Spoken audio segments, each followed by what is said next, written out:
Vous pouvez commencer. Bon. Combien de temps on a dit qu'on a? Tout le temps que vous voulez. Oui, j'ai d'autres chorings grâce à Dieu après, non, déjà pour savoir par rapport à vous.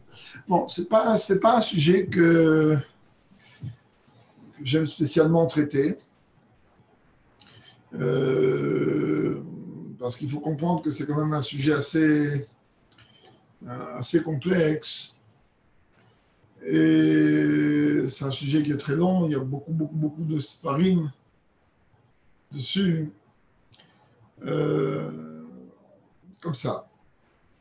Il y a un clal que avant chaque chose, avant chaque mitzvah qu'on doit accomplir, avant chaque chose que l'on veut faire dans la vie, à partir du moment où on est attaché au rabbi, alors la nekuda est qu'on veut surtout savoir qu'est-ce que le rabbi pense de ça et comment le rabbi voit les choses. Donc, dès qu'on veut parler de Yann de Shiluchim, alors automatiquement, on a besoin de savoir comment le rabbi voit les choses. Alors, beaucoup de personnes vont venir dire, oui, bon, oui, oui, il y a des oraot, il y a des lettres, c'est vrai, mais pas toujours. On- Quand on est en train de parler de lettres, il faut être extrêmement prudent parce que le Rebbe a déjà répondu maintes fois que une lettre qu'on écrit, que le rabbi écrit à une personne, alors ça dépend beaucoup du contexte, ça dépend de la personne, et pas toujours on peut prendre cette lettre et l'utiliser pour nous. C'est l'une des raisons, c'est un autre débat auquel je ne veux pas rentrer, l'une des raisons pour lesquelles il y a beaucoup de chitotes, en tout cas, dans lesquelles on ne rentre pas dans le lien des grottes Kodesh, parce que pas toujours on arrive réellement à comprendre ou pas comprendre ce qu'on veut ou ce qu'on ne veut pas de nous. Et surtout que le rabbi dit clair qu'une réponse que le rabbi donne à une personne précise, alors elle touche la personne en elle-même, et pas autre chose. Un des sfarim, un des nombreux sfarim qui traite de ça, hein, c'est Sha'arei HaShiduchim, que vous voyez ici. Euh, je voudrais peut-être qu'on s'arrête sur une écouda extrêmement intéressante. C'est-à-dire, on va essayer d'étudier ensemble un mot, Gadmoazaken, par rapport à une question qui est posée au début du Talmud de Sota, qu'on est en train d'étudier d'ailleurs en ce moment. La Gemara dans Sota, elle dit Caché zivugo chez la dame, ket kriyat yamsouf. La Gemara, elle dit que il y a besoin, entre guillemets, d'un effort aussi important, si l'on peut parler comme ça de Dieu, pour Dieu, afin d'unir un homme et une femme, qu'il a fallu pour Dieu au moment de l'ouverture de la mer Rouge. Bon, il est clair et net que chez Dieu, il n'y a pas besoin d'effort ni là ni là. Et il faut comprendre qu'est-ce que ça veut dire. Il y a une question qui est posée là-bas dans le Talmud par le Maral de Prague. Il nous dit, ben, écoute, c'est très simple. Qu'est-ce qui s'est passé lors de l'ouverture de la mer Rouge? Ben, Dieu a noyé des Égyptiens et a sauvé le peuple juif. Rappelez-vous que lors de la sortie d'Égypte, alors le Yetzirah est venu voir Dieu et il lui a dit, je ne comprends pas, qu'est-ce que tu fais? Toi, tu es un Dieu de justice. Allah l'ov d'Avodazara, Allah l'ov d'Avodazara. Les deux, c'est idolâtre. Comment toi, tu fais une différence entre l'un et l'autre? Jusqu'à que, comme vous le savez tout, Dieu a donné des mitzvot qui sont liés avec le sang, la mitzvah de Brit Mila, la mitzvah de Korban Pesach. Et comme ça, le peuple juif a pu sortir comme il se doit. Mais là-bas, dans le Talmud, on est en train de nous rapporter un mot qui dit que 40 jours après que l'enfant, après conception de l'enfant, alors il y a une Yotzet Bat Kol, il y a une voix qui sort du ciel et qui dit Bakloni le plomé. Et qui dit voilà, ce fœtus, alors sa moitié, ça va être celle-là. Alors il y a tout un débat. On sait bien qu'autour de ça, hein, on a un vrai problème. Quel problème? Est-ce que me marier avec un tel, c'est un décret? Et dans ces cas-là, pourquoi j'ai besoin trop de me casser la tête? Ou est-ce que j'ai un libre arbitre là-dedans ou pas? Moi, je vous dis ça d'une façon comme ça, détente et très facile. Mais sachez que des livres et des livres sont écrits sur le sujet. Ce n'est pas aussi simple que ça. Car on finit quand même par apprendre qu'il y a trois choses pour lesquelles un homme n'a pas de libre arbitre. La naissance, le mariage et l'inverse de la vie. Pour la naissance, c'est l'inverse de la vie. Il est écrit Al-Kochacha Tachai, Al-Kochacha Tazeh.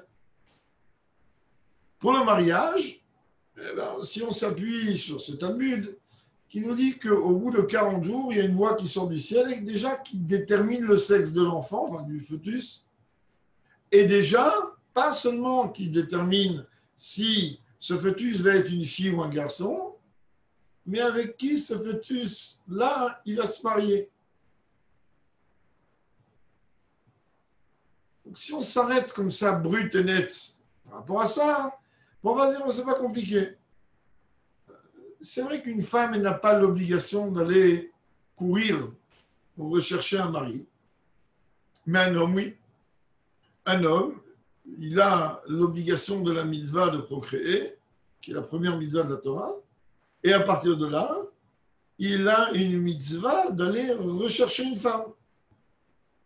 Mais pourquoi voulez-vous que j'aille rechercher une femme si elle m'est déjà définie alors que je n'étais qu'un fœtus de 40 jours?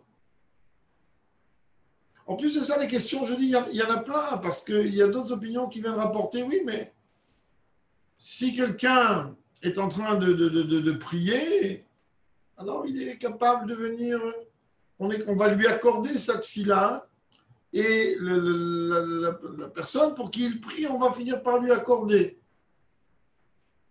C'est assez flou. En vérité, ce n'est pas flou, mais c'est extrêmement profond. On va revenir sur cette Gemara. Quand on est en train de nous dire que au bout de 40 jours, il y a une voix qui proclame telle moitié avec telle moitié, alors dans le livre de Kabbalah, de Chassidut, du Harizal ou autre, là-bas il est rapporté qu'il y a plusieurs zivugim. Il n'y en a pas qu'un. Et pourquoi?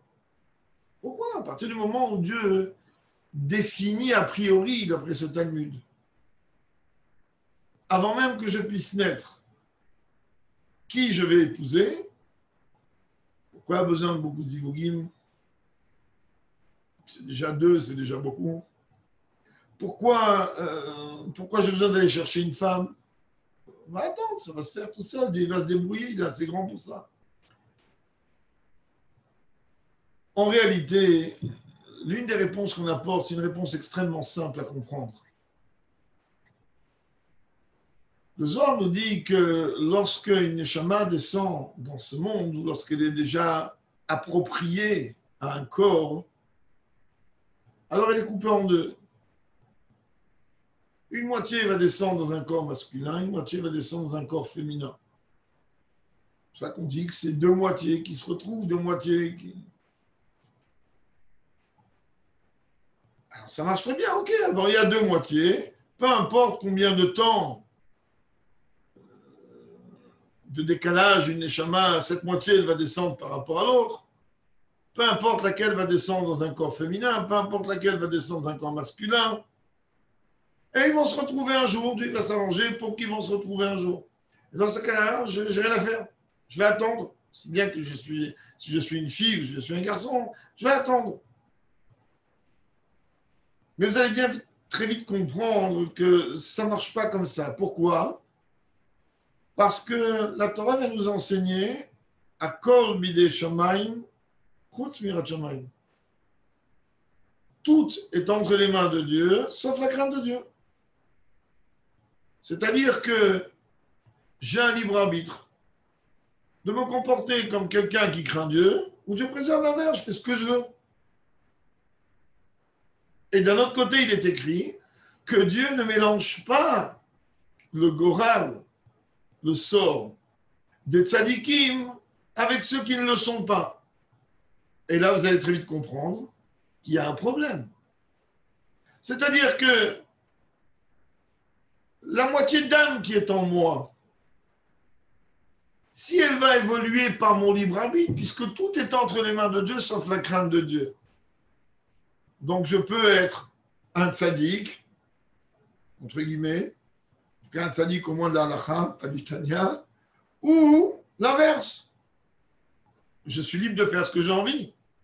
Alors maintenant, on va imaginer un cas de figure où la moitié qui est en moi, Dieu préserve, c'est l'inverse d'un tzaddik, et la moitié qui est descendue dans le corps féminin qui est censé être ma moitié, bah elle, grâce à Dieu, elle a évolué. Elle est allée au séminaire à Beth Rivka, tout ce qu'il faut comme il faut, merveilleux. Elle a évolué très bien. Mais moi, j'ai évolué comme j'ai voulu, alors comment on fait? On ne peut pas les remettre ensemble. Là, on comprend qu'est-ce que ça veut dire cacher les yeux gauche à la dame qui écrit à Souf. En partie, parce que c'est beaucoup plus fin que ça. En vérité, l'idéal aurait été que, par notre libre arbitre, aussi bien le garçon, enfin la moitié masculine et la moitié féminine, par le libre arbitre, évoluent d'une façon identique. Et donc, à partir du moment où les deux vont évoluer d'une façon identique, alors Dieu va certainement s'arranger pour les faire se retrouver et s'unir. Mais étant donné que chacun est libre un petit peu de son comportement, je peux aujourd'hui être l'homme le plus haut spirituellement, ou Dieu préserve l'inverse. Et dans ce cas-là, il est clair et net qu'on ne peut pas m'associer à cette moitié. D'où le fait qu'on rapporte qu'il y a plusieurs ivugim possibles. De la même manière, lors de l'ouverture de la mer Rouge, qu'est-ce que Dieu a fait? Dieu a noyé les Égyptiens pour sauver le peuple juif. En termes de Shidduch, ça veut dire qu'à travers notre libre arbitre, Dieu a noyé le premier couple qui était prévu à la base pour en construire un autre qui va se trouver plus ou moins approprié. Ça fait partie aussi des calculs de Dieu. Mais toutes ces choses-là sont liées avec le Gilgul HaNeshamot. Ce ne sont pas des choses qu'on peut traiter sur un pied, qu'on peut traiter ni en 1 heure, ni en 2 heures, ni en 10 heures. Nous, on va essayer de comprendre cette Nekouda-là. Surtout quand on est une jeune fille. Une jeune fille, elle n'a pas l'obligation halachique, en tout cas, d'aller rechercher un khatan. Alors quoi? Elle va rester comme ça et attendre que le prince charmant il vienne taper à la porte? Oui et non. Oui et non. Oui, parce qu'elle n'a pas la mitzvah d'aller courir pour trouver un khatan. Non, parce que une fille ne va pas rester seule. Elle a besoin aussi, elle va au Hachem, de fonder une famille, d'amener des enfants, d'éduquer des enfants, etc., etc., etc. Mais je vais vous dire une chose. Déjà, dans la claloute des choses,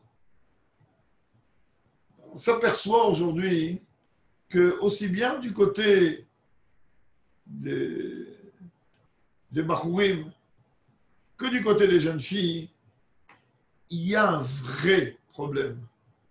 C'est quoi le vrai problème? C'est que ni les jeunes filles, ni les jeunes gens ne sont préparés convenablement au Shidduch. Aucun des deux n'est préparé au mariage, encore moins. Mais déjà au Shidduch, aucun des deux n'est préparé. Un jeune homme, il va sortir en Shidduch.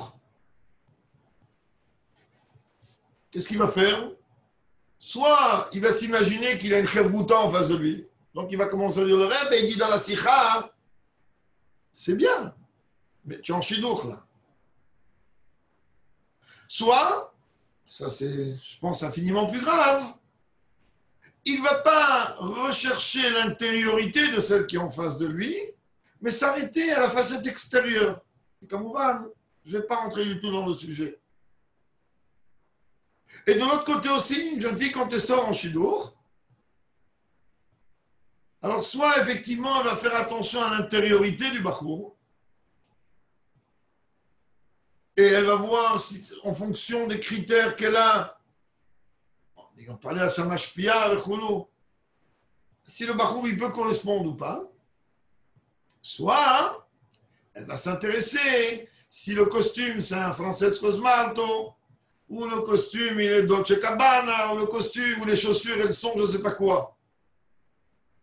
Ou Chitzoniut, ou Pnimiut. Il est clair et net lorsqu'on est en train de parler de filles qui, Baruch Hashem, ont un chinouk normal, juif, comme il se doit, il est clair et net que ça ne sert à rien de venir parler qu'elles vont voir ou pas voir, rechercher ou pas rechercher Tzoniut, car il n'y a pas de Tzoniut. C'est sûr et certain que vous ne recherchez pas la Tzoniut. D'un autre côté, il est vrai que la facette extérieure peut parfois dévoiler l'intériorité du personnage. Et ça, vous allez faire quoi? Vous allez faire un chiot de psychologie au moment où vous allez être en guicha? Non. Donc, là aussi, c'est des sujets à part entière. C'est des sujets très longs qu'il faut, oui, d'après moi, débattre avec votre mashpia. Dès que ça vient le moment où on va devoir sortir en chidour, alors il va falloir réellement savoir qu'est-ce que je recherche. Qu'est-ce que je veux vraiment? Il y a des personnes qui restent bloquées sur certains critères. La question est de savoir, est-ce que ces critères-là, ils sont éliminatoires ou ils ne sont pas éliminatoires? Ça veut dire, est-ce que c'est vraiment c'est bien pour moi de m'arrêter et de dire non, non, je ne veux pas. Je ne veux pas parce qu'il n'y a pas Aleph, Bet, Gimel, Dalet, ou il y a Bet, Gimel, Dalet, mais il n'y a pas le Aleph. Peut-être que ce Aleph, en vérité, ce n'est pas forcément le Ikar, c'est important, mais pas forcément le Ikar. Toutes ces questions-là, hein, Kamouvan, ce n'est pas des choses qu'on peut débattre dans un shiur klali, ou qu'on peut débattre comme ça, on va écouter. C'est quelque chose que chacune doit parler avec sa mashpia et doit réfléchir un petit peu, doit exprimer comment elle voit la vie, comment elle ressent les choses. Autre nekuda qui ressort de l'être. Aujourd'hui, on va parler que de klalout, on ne va pas rentrer forcément dans les détails. Et quand je dis aujourd'hui, ça ne veut pas dire qu'il y aura un moment où on va rentrer là-dedans, mais nekuda. Très très souvent, ça marche plutôt du côté des filles que du côté des garçons. C'est pour ça que je vous dis ça à vous maintenant. Ben, une fille, en règle générale, elle recherche la shlemut. Ça veut dire quoi? Ça veut dire que elle veut épouser, entre guillemets, le rabbi. Ok, rabbi en a qu'un. Il est déjà marié. C'est-à-dire que, comme le Rebbe a répondu plus d'une fois, et ça, on peut tirer de ça une règle clalite, parce que plus d'une fois, le Rebbe a répondu, comprends, de la même manière que toi-même, tu n'es pas parfait. Alors, à quoi ça sert que tu vas rechercher la perfection chez l'autre? D'abord, comme on vient de dire, s'il y a un trop grand décalage entre le jeune homme et la jeune fille, parfois, ça peut poser des gros problèmes. Alors, vous allez me dire pourquoi je dis parfois? Tout simplement parce qu'il y a infiniment moins de problèmes lorsque la fille, donc la femme, est beaucoup plus forte dans Yiddishkeit et dans Yiddishkeit que le mari, plutôt que l'inverse. Car la femme est appelée à Keret Habayit, la principale du foyer. Et à partir du moment où elle est la principale de foyer, quand il y a un petit décalage, alors elle va pouvoir, avec l'aide de Dieu, Darke Noam, Darke Shalom, avec beaucoup d'ava, alors elle va pouvoir rétablir. Autre chose aussi qu'on ne rentre pas dans la tête, c'est que les gens ils s'imaginent que, ok, ouais, c'est très bien, on a fait des petits shots, tout correspond, mais vous savez très très bien qu'il y a une différence énorme entre le moment où on est en guichat et, comme on dit, entre la tzalachat et la tabac, je suis sûr que ce livre-là, vous le connaissez par cœur, vous l'avez déjà lu 28 millions de fois. Après le mariage, c'est tout à fait autrement. Avant le mariage, alors c'est tout beau, tout rose. Après, mais pourquoi tu as fait ça? Pourquoi tu n'as pas fait ça? Autre découda. Beaucoup de jeunes filles s'imaginent que, bon, ok, d'accord, on a entendu, effectivement, comme personne n'est parfait, alors moi non plus, je ne suis pas parfaite. Et peut-être que, hein. Mais il y a une autre Nekuda clalite que le Rabbi rapporte. Une femme, elle ne doit pas être l'éducatrice de son mari. Elle va déjà avoir assez sur la tête, Baruch Hashem, à éduquer ses propres enfants.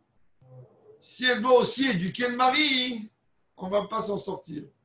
Donc vous voyez bien qu'on se trouve constamment avec des contradictions. Mais alors quoi?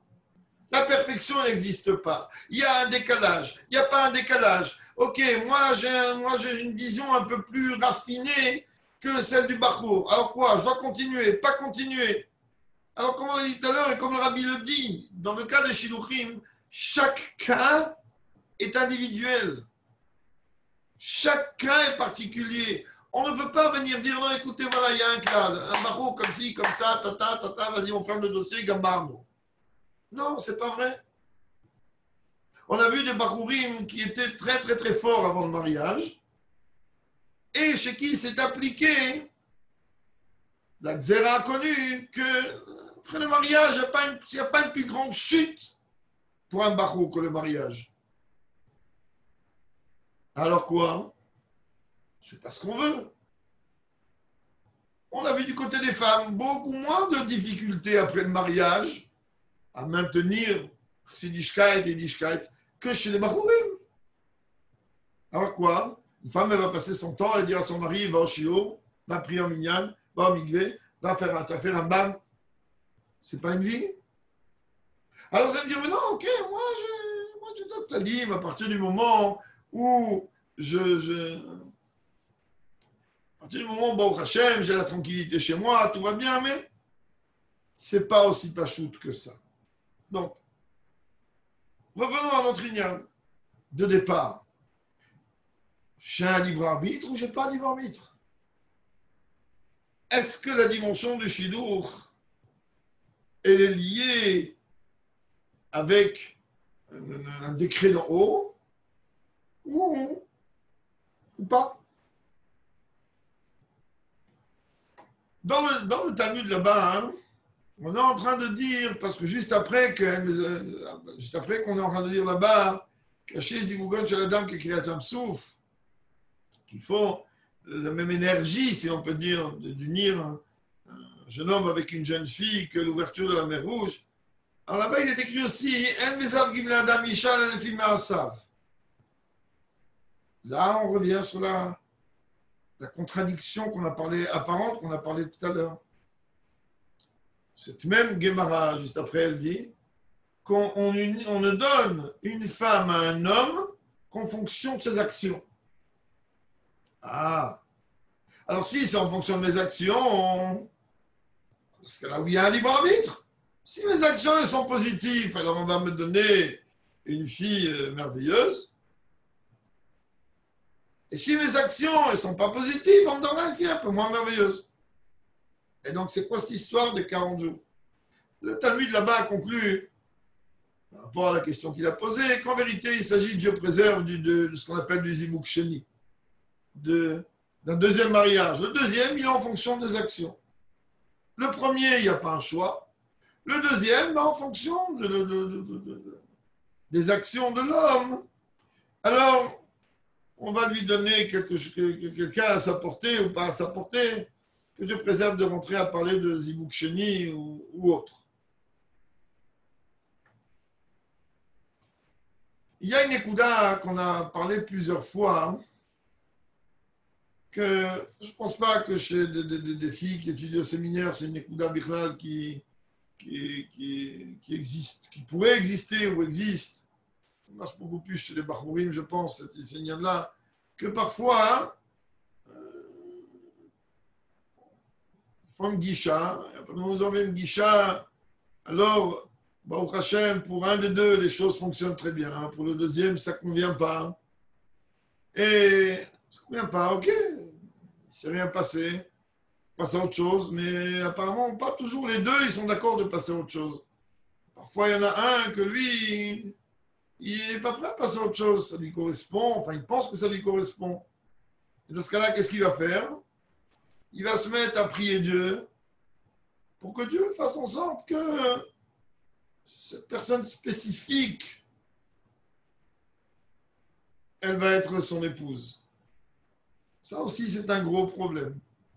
Ça aussi, c'est un gros problème parce que cette fille-là qu'il faut faire, c'est de demander à Dieu d'envoyer un khatan qui correspond, la kala qui correspond, tel que Dieu, qui connaît les deux, il pourra réellement savoir ce qui me correspond le plus.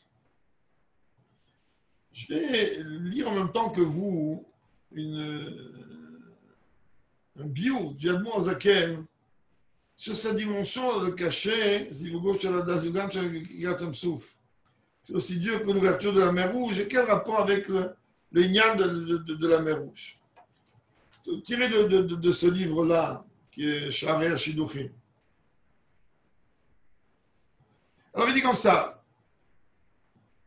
להבין עניין הזיווג שקשיר קריאת ים סוף וכולי, מעשה די מטרוניתא, שהייתה לה 1,000 עבדים ו1,000 שפחות, ואמר לה רבי יוסף, שלא תוכל זה וגם, וכן היה כידוע. Là-bas, il rapporte l'histoire connue de cette fameuse reine qui avait 1000 esclaves masculins et 1000 servantes.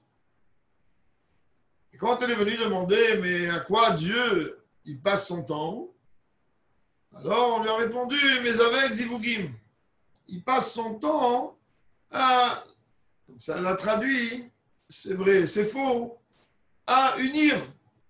Elle a dit, mais quoi, c'est ça? Mais moi, je suis capable d'unir un homme et une femme. Elle a pris 1000 hommes, elle a pris 1000 femmes. Elle a dit, toi avec lui, toi avec lui, toi avec lui. Ils ont fait 1000 roupotes, entre guillemets, c'est pas une juive.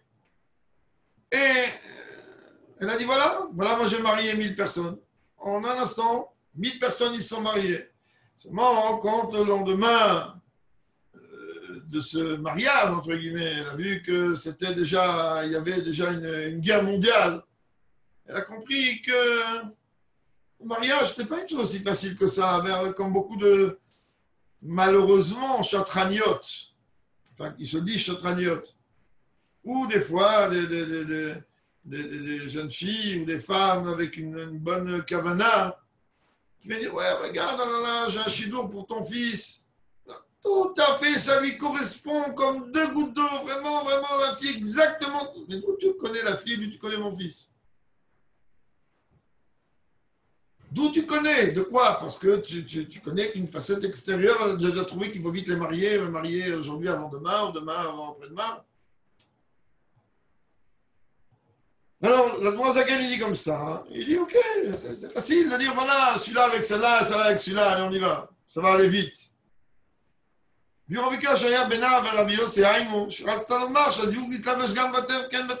qu'elle a voulu elle dire, nous dit la Zaken, c'est qu'elle a voulu simplement dire, moi je t'explique, le mariage c'est quelque chose qui est totalement lié avec les lois de la nature.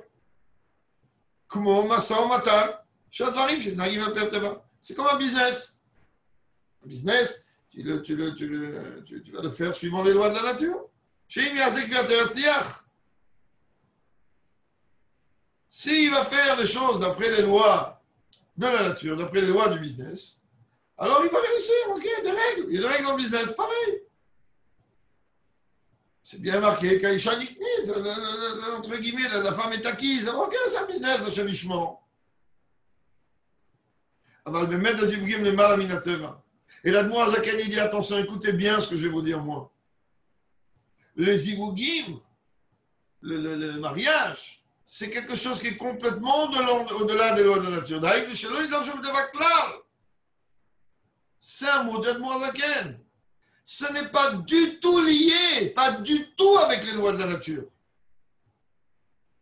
Combien de jeunes filles, les mamans disent, ouais, mais regarde, et tu as de l'âge, et tu as pris de l'âge, et tu as tel âge, et et il est où le khatan, et quand est-ce qu'il va venir? C'est-à-dire bousiller, démolir le moral de la jeune fille. Pour rien. C'est pas dans ses mains. C'est pas dans nos mains, enfin dans vos mains. Dehaïnou nous dit, Shalom, Itlar, je me t'évaclare. Ça ne rentre pas dans la nature, il dit à Moazaken. תמסה היה על הזה, שאם היה על פי טבע, דהיינו כשהשתלבו בטבעם, או שלא היה טבעם שווה כלל, הדרך למצוא, וזה קשה, ולבב עדים ולשחות שאחד שווה עם פסולתו. Très fort ce que Moazaken dit ici. Il dit, si c'était réellement lié qu'avec les lois de la nature, ou avec les lois de la nature essentiellement, qu'est-ce qu'elle aurait fait cette reine? Elle aurait dit, bon, ok, je ne vais pas vous marier comme ça. Toi, tu mesures 1m80, elle mesure 1m78, ça marche. Toi, tu es brun, elle est blonde, alors ça marche. Et elle aurait pu dire, écoute, moi, j'ai pensé que toi, tu irais avec elle, hein? Ça n'a pas marché. Pourquoi? Et pour tel et tel problème. Alors, je vais approfondir et je vais te trouver quelqu'un qui va te correspondre plus. Ça, c'est lorsque le yin du shilour, il marche d'après les lois de la nature, mais ça ne marche pas d'après les lois de la nature.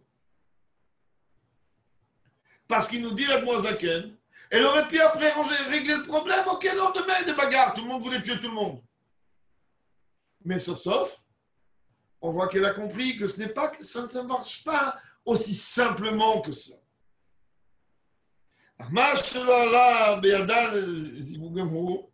Les filles, Shabbat, comme Achezet Baploni le Floni, l'Obédé Chateva. Et entendez bien ce que Moazaken dit.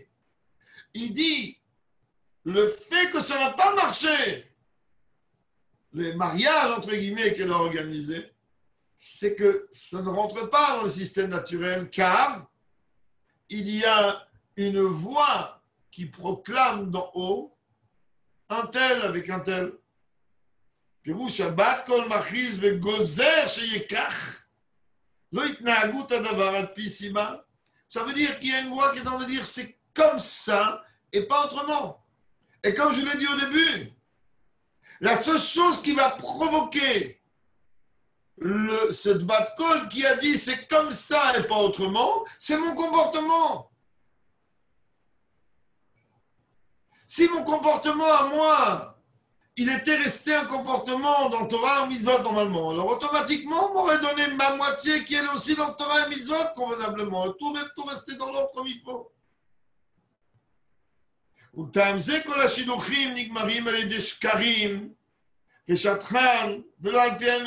Rabbi dit, tu comprends pourquoi que ceux qui ont déjà fait des shidduchim, je ne sais pas à qui je parle exactement, je ne connais pas les âges, je ne sais pas trop, mais non, je connais.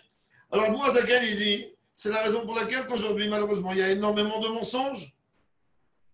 Ben oui, il veut sortir en shidduch, ou une jeune fille en shidduch.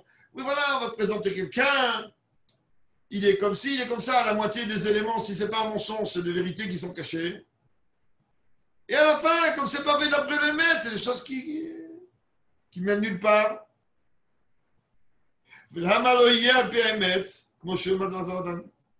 J'en ai marre qui y corps. Et alors il dit, ok, on peut faire les choses d'après le Hémet. Il dit, mais tu ne peux pas faire d'après le Hémet, tout simplement parce que ça ne dépend pas de toi. Ce n'est pas lié avec, ce n'est pas un business. On n'est pas en train de vendre un homme et une femme. Il y a d'en haut une prédestination. Et mon libre arbitre, eh ben, il va jongler par rapport à cette prédestination. Achaïnianou, je lis encore, c'est pas très long.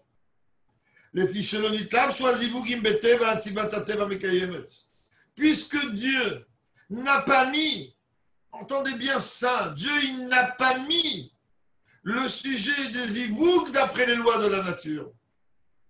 Alors automatiquement, les règles de la nature, les règles des lois, les lois de la nature, elles ne tiennent pas ici. Adraba mekalkel est pire que ça abîme. Et là, justement, le sujet des Ivougim, il est complètement l'opposé de la nature. שהרי המזלות מקור הטבע לשבר שכל אנושי ושפת הטבע בכל פרט, גדול דברים שלוחים בלבד, etc. Donc il dit, comprends bien, que c'est pas dans tes mains. C'est pas dans tes mains. Alors comment je fais? Je veux me marier. Prie. J'ai prié. Continue. Comme un jour, mon râle, il m'a dit, tu sais, il ne faut pas que tu t'inquiètes, je m'inquiète, écoute, des filles, il faut qu'elles se marient. Hein. Il m'a dit, tu ne l'as pas à t'inquiéter, sauf, tout le monde finit par se marier. C'est vrai que tout le monde finit par se marier. Alors, quand on est une jeune fille, je répète, moi je suis un homme, donc je vois les choses un peu différemment que vous. Un homme, lui, il a l'obligation de se bouger. Il a l'obligation comme le rabbi, il répond à plus d'un, qu'il faut rechercher un zivou comme on recherche un trésor. Trésor? Imagine-toi, tu as un plan, une mappa, on est en train de te dire, voilà, dans tel et tel endroit, il y a recherche, retourne, Kéravel, retourne le monde. Et le fait que la Gemara nous dit, fait la comparaison entre l'ouverture de la mer Rouge. Pourquoi? Qu'est-ce qu'il y a eu lors de l'ouverture de la mer Rouge? Ben, il y a eu tout simplement la nature. Elle s'est complètement et totalement brisée. Quelle nature? Depuis quand l'eau devient une muraille?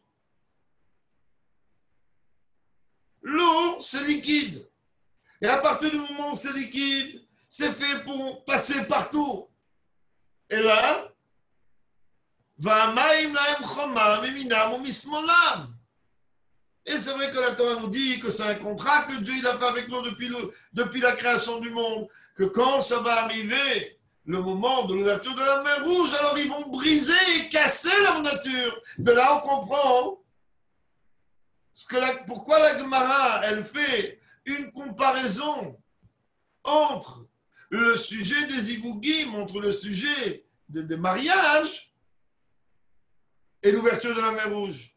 Pour bien nous faire comprendre, messieurs, dames, comprenez, c'est pas dans vos mains.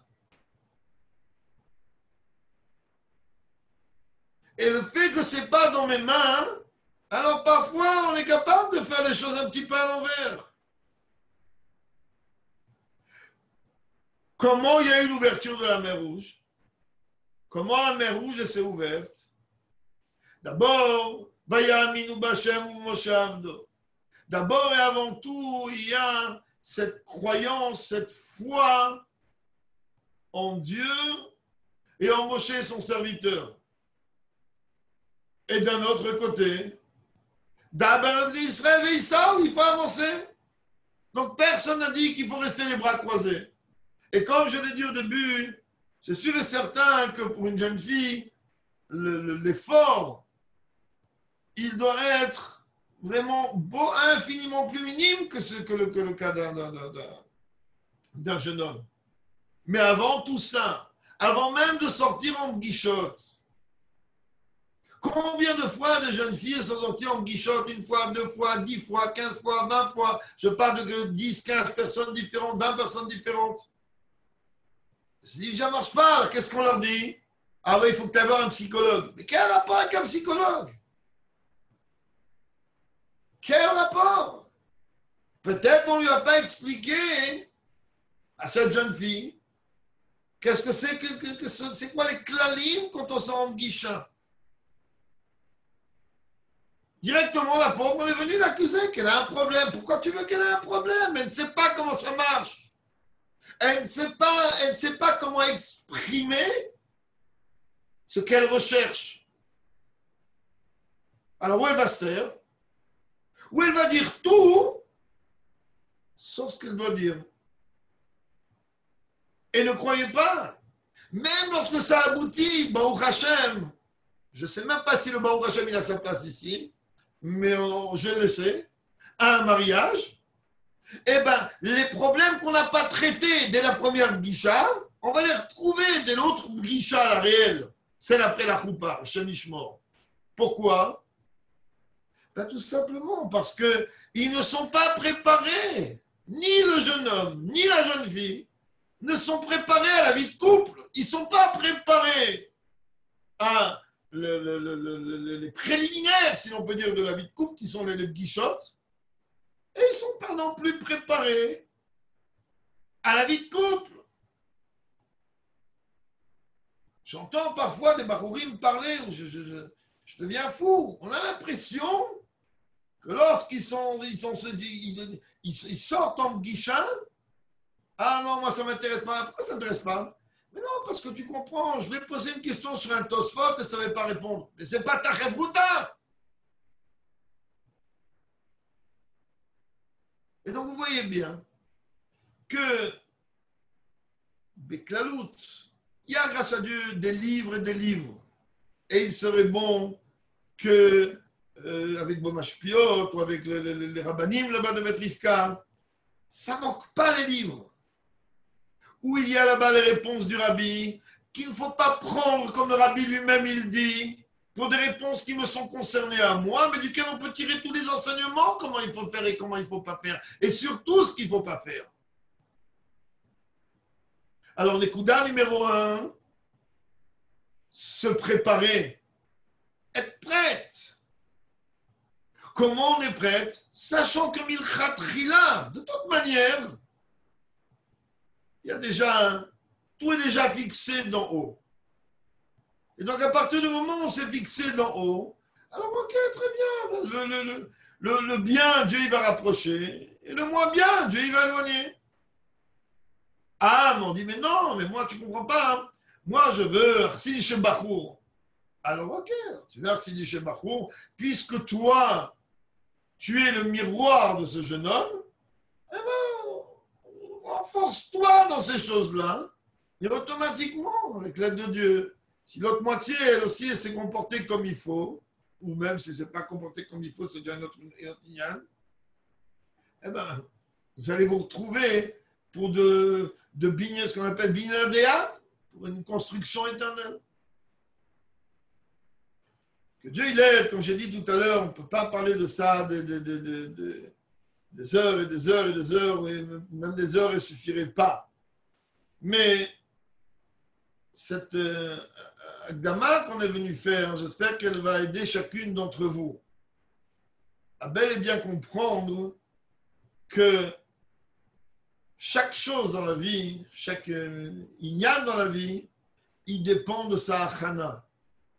La achana, la tfila, c'est ce qui va permettre à ce que la tfila va être une tfila normale. C'est pour ça que chez les chassidim, la achana, la tfila est encore plus importante que la tfila elle-même. De la même manière.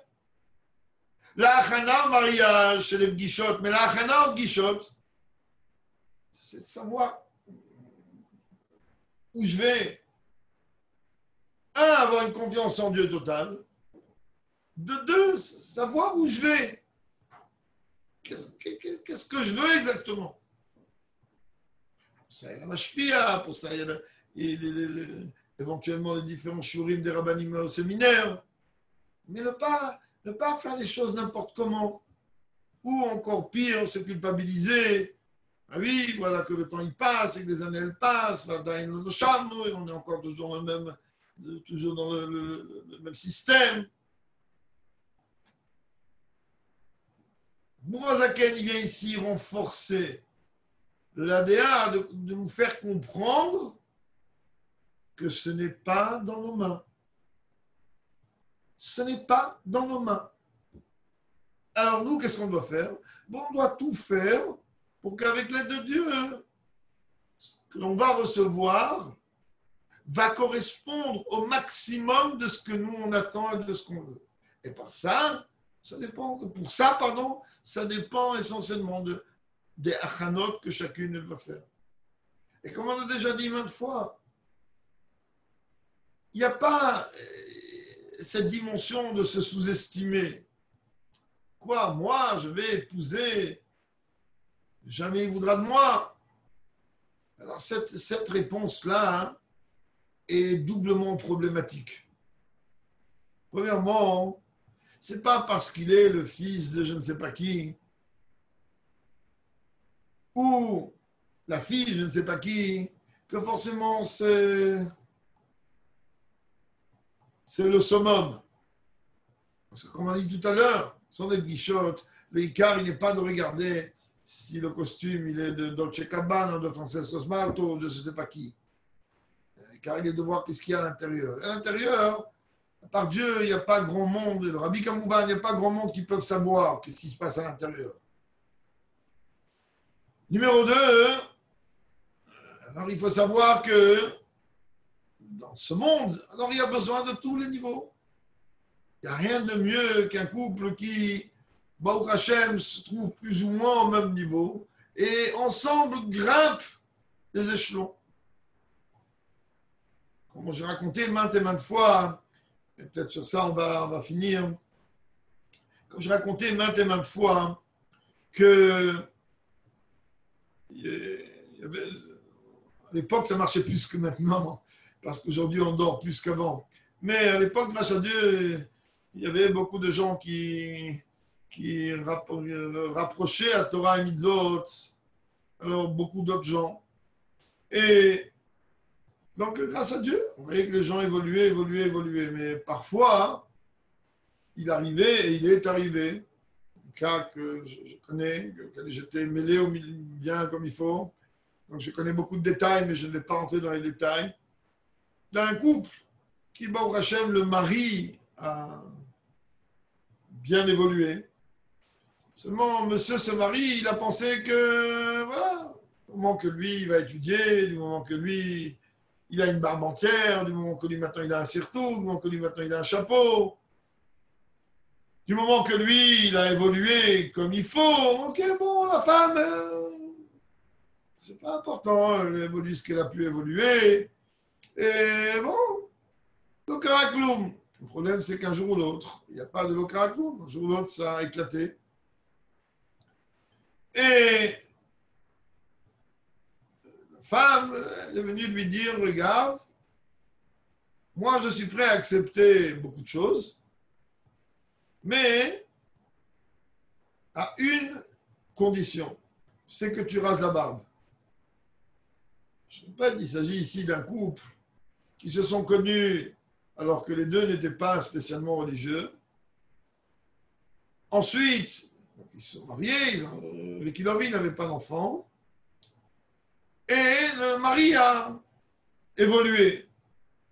Et donc la femme a dit, écoute, moi quand je t'ai connu, tu n'avais pas une barbe, tu n'avais pas un chapeau, tu n'avais pas un surtout. Aujourd'hui, ça ne me convient plus. Alors moi, je suis prête à accepter ta mishpacha, kashrut, shabbat, qui sont les bases du foyer. Mais un mari avec une barbe, je ne veux pas. Donc, à moi, j'ai essayé plusieurs fois d'intervenir là-bas et à la fin, j'ai dit, écoute, viens, on va aller voir, on est allé voir le Rav Azimov. Et il a parlé beaucoup avec cet homme qui était un ami, que je connaissais bien. Et à la fin, il dit, regarde, on va pas bouger ni à droite ni à gauche, on va demander au rabbi. Si le rabbi te dit que, ok. La réponse du rabbi, elle n'a pas tardé. Réponse extrêmement étonnante. Mais étonnante quand tu oublies qu'un rabbi, il voit très loin, et surtout qu'un rabbi, il voit l'intérieur. Le rabbi a dit, concernant les conditions que la femme impose, il faut voir un rave, mais en aucun cas, il touchera la barbe. La femme, elle a dit qu'elle veut une condition, qu'il rase la barbe. Tac, il rase, on ne peut plus de détails. Le rabbi dit, ok, allez voir un rave qui va essayer de régler vos problèmes de shalom bayit, mais la barbe, on ne touche pas. Waouh! Et Moulet lui a dit à cet homme, je répète que moi j'étais au milieu, je connais assez bien. Moulet lui a dit, tu sais ce que tu as fait? C'est ça que je vous ai parlé au début par rapport au lien de Shidduchim. Il lui a dit, imagine-toi que tu étais en train de marcher avec ta femme dans la rue. Vous vous promenez. Plein milieu d'une rue éclairée, merveilleuse. Et qu'à un moment, tu tournes toi dans une ruelle obscure. Tu marches un pas beaucoup plus rapide. Tu laisses ta femme derrière. Je répète, j'étais là, j'ai entendu cet exemple de mes oreilles. Tu rentres dans un immeuble totalement obscur.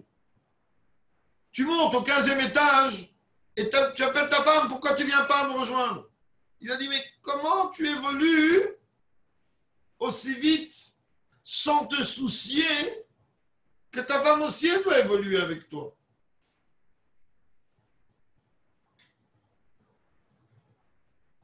Malheureusement, ce couple-là a divorcé. On va aller dans le peuple d'Israël. Mais vous savez ce qui s'est passé, la suite? La suite, elle nous montre combien le rabbi voit les choses.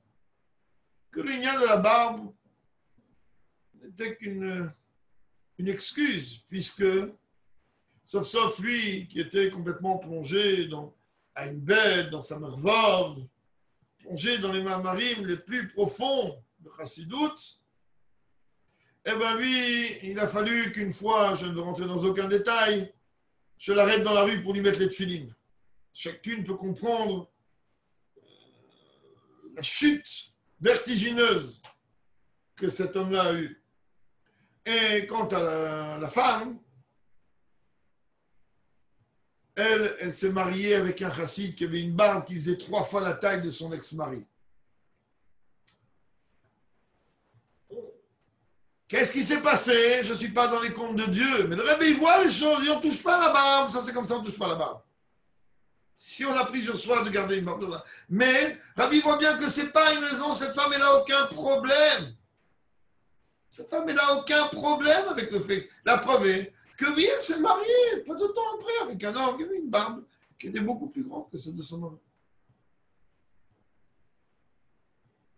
Et donc, même que là, on en train de mariage. Là, de la même manière, il n'y a pas eu de préparation. La préparation au mariage, elle se fait depuis la préparation chez Shidduchim. Réfléchir. Qu'est-ce que je veux? Qu'est-ce que j'attends? Ok, pas tout le monde, il attend qu'ils vont voir. Il y a des femmes qui disent, moi, je veux un mari shliach. Vous savez pourquoi elles disent ça, ces filles-là? Parce qu'elles ne savent pas se dire quoi un mari shliach. Alors, ok, tu as un mari shliach, pas de problème.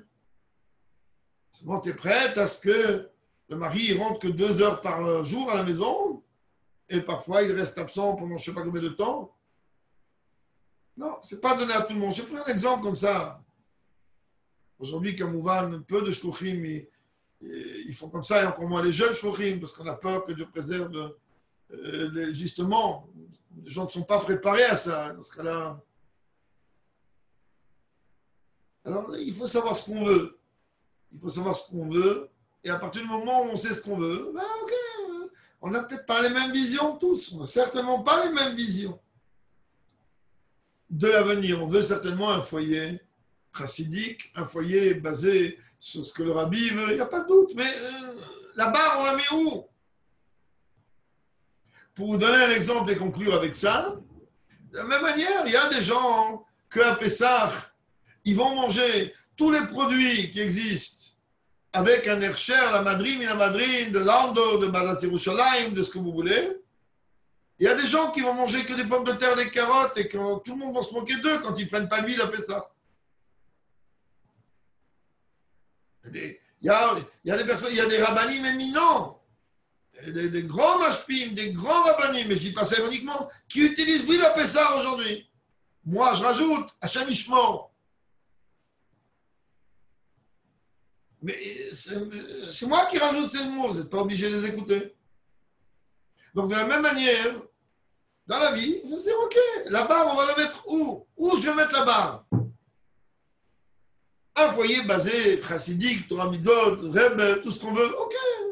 Sans compter qu'aujourd'hui, j'espère plus trop longtemps, donc ça va se dévoiler tout de suite, il y a encore les discussions, il y a qui écrit quoi sur ta kippa ou il n'y a rien écrit sur ta kippa, Shamishmor.